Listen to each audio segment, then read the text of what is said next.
Grabe ginawa nyo SB19. Paano naman yung mga hindi nakabili pero gusto kang panoorin? Ganun yung mga tanong ng mga taong hindi nakabili, di ba? Sa part na nangyayari yan, planado yan.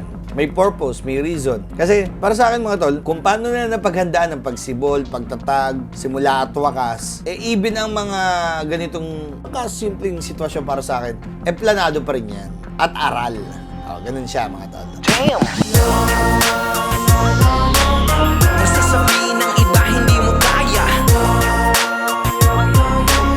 Maniniwala din sila, huwag kang magduda. Yo, check mga kanuang mapapatokan ng putok na balita sa inyo. Putok na balita sa akin. For today's video, mga tol, gagawa tayo ng reaction video patungkol nga pala dito sa SB19 North America Tour. Sold out. But dito mga tol, there's something wrong when it comes sa venue na ikinukonsider na bakit daw maliit ang venue dito sa North America Tour. Let's see kung ano nga ba meron dito sa compilation ng price. So, let's go! So, Update. SB19 just proved once again that they are a force to be reckoned with. Their North America tour ticket sales just opened, and fans wasted no time securing Simula wakas word. Ticket available, alright. So, sa San Francisco, Los Angeles, Toronto. Okay, so madami pala. Ito na pala yung North America Tour, alright, sige. their spots. In fact, some venues sold out in just a few minutes. One of the fastest to sell out was the Los Angeles show at the Grove of Ito sa Grove. Anaheim. It only took 5 minutes before all 1,700 seats What the fudge, man? We've sold out in 5 minutes. Thank you for all the support for SB19. We look forward to seeing you all at the Grove of Anaheim on July 13. Malapit na rin, no? Pero una, Pinas, syempre. Kami muna. were gone. Fans who weren't quick enough were left scrambling, hoping for another chance to see the boys perform live. San Francisco was no different. The show, Ito naman parang ano, no? Theater yung dating, no? set to take place at the Fox Ay, ayun Theater pala, Fox Theater. in Redwood City, also sold out quickly. This venue has a capacity of around 1,300 seats, and Star Media Entertainment confirmed that all tickets were taken. Meanwhile, other stops on the tour are also filling up fast. In Calgary, 1,000? Parang kukunti ata yun, no? the venue has a capacity of nearly 3,000 and only a few seats What? 3,000?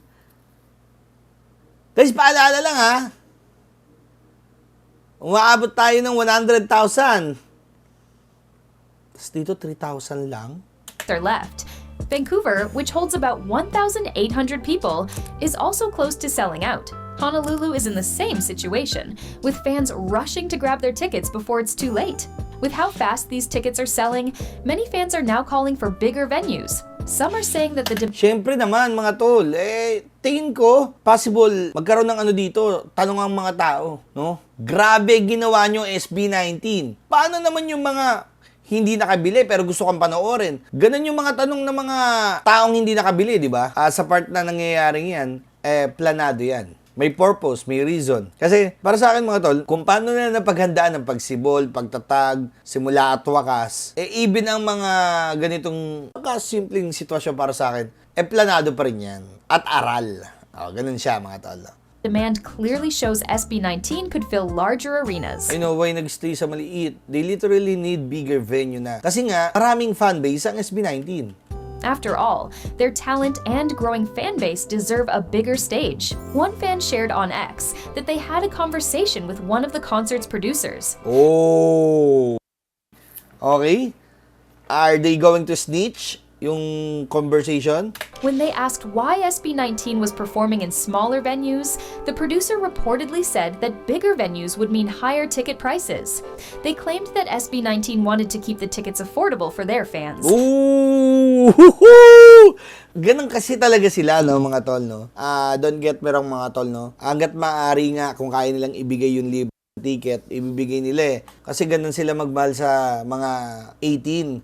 But this time, mga tol, there's a consequence sa ganitong situation. Like for example, a smaller venue yung pinili natin para mas mura ang ticket. Pero ilan lang ang makakapunta. Kasi ang gusto ng mga SB19 mura lang yung ticket para sa mga taong gusto makapanood sa kanila. Pero papaano naman no? Yung hindi makakapanood. Well, I think mga tol, they're going to sacrifice para sa day 2. Ganun ang mangyayari dyan. Tingin ko lang, ganun ang mangyayari dyan. Tsaka chill lang. Darating ang time, bali mo, SB19, biglang yung Super Bowl, yung sa mga football, kagulo tao doon. If ever, no, mga tol, no, ilan ba ang kasya doon sa Super Bowl? Tingnan natin, Super Bowl capacity. Ayan, no. Basic yan! Basic yan, kayang-kaya ng SB19 yan. Standard 73, expanded 76. Basic. Yun nga lang, sobrang tindi ng ng Super Bowl. 'Di ba? Michael Jackson, Eminem, Dr. Dre, 'di ba? Ngayon si Kendrick Lamar. Which is why they opted for Pero small. kayo, excited ba kayo na makita ang SB19 sa Super Bowl? Siyempre naman. May sasagot pa bang hindi? At kung sumagot ka ng hindi, ikakat ko tong video ko sa'yo. Joke lang. Smaller venues instead. Of course, this information hasn't been officially confirmed, but it does sound like something SB19 would do. We all know how much they care about their fans, and making their shows more accessible is definitely something they would consider. But with tickets selling Iba kasi magbalang SB19 sa sa mga fanbase nila. Kahit ilang concert pa ang dumating, ilang music video, logo ng 18 kasama lagi yan. Ganon nila i-connect yung buhay ng SB19, connected siya sa 18 or sa mga tao, di ba? out this fast, the question remains. Will there be adjustments? Will they consider moving to bigger venues or adding extra dates? Fans are hopeful, but as of now, Okay. Pwede rin yun. Pwede rin na maglipat ang venue. Pero hindi, tingin ko hindi ganun mangyayari. Kasi planado yan Matagal na lang inaral yan. Magka-day 2. Pwede. Kasi ang pinaka-main reason mga tol is kapag nilakihan mo nga naman yung venue, possible, kung nabibili mo siya ng 1.7, possible kapag lumaki, baka mabili mo siya ng mas mahal doon. Something like that mga tol. Nagigit siya ba ako? there are no official updates on any changes. What do you think? Should SB19 switch to bigger venues, or do you prefer the intimate setup?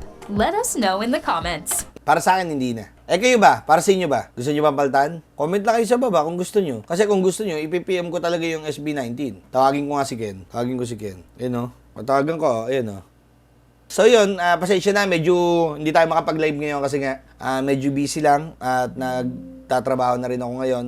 Kapag nakakauwi lang ako, tamang tayo dito, panood ng mga bagay-bagay kasama kayo. So ganun pa rin, parang live lang siya, pero may kwentuhan, kaya hanggat maaari, kung sino, ito mga tala, sa mga papatok natin dyan, you can subscribe to my YouTube channel, and also you can join on my community para maikwento mo kung ano yung nalalaman mo sa SB19 na pwedeng hindi ko pa alam. At the same time, gagawan ko yon ng istorya. Something like that, ganun. Kasi dati talaga wala naman ako mga idea, pero dahil nakikipagkwentuhan kayo sa kahit alas 3 na ng madaling araw, alas 4, what the fudge? Totoo yan, sa mga sa mga solid paputok natin diyan kapag ka nagla-live ako, di ba? Madaling araw, nandiyan pa rin kayo kahit mga nasa 100 views na lang tayo, 80 views, nandiyan pa rin kayo, hindi nyo ako iniiwan. Kaya maraming salamat sa inyo.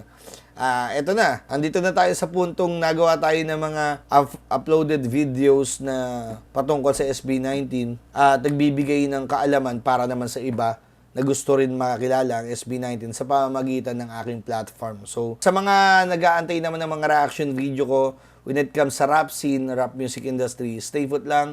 Dito pa rin tayo mga tol. Alright? Hindi tayo mawawala. Tuloy-tuloy lang kung ano yung mga bagay na nangyayari. React dito. Ang medyo list lang talaga ako sa mga politics reaction. Pero I'm not into something like that. Pero just keep safe sa inyo lahat and maraming salamat. Tok-tok papatok. Tulog na ako. Peace out.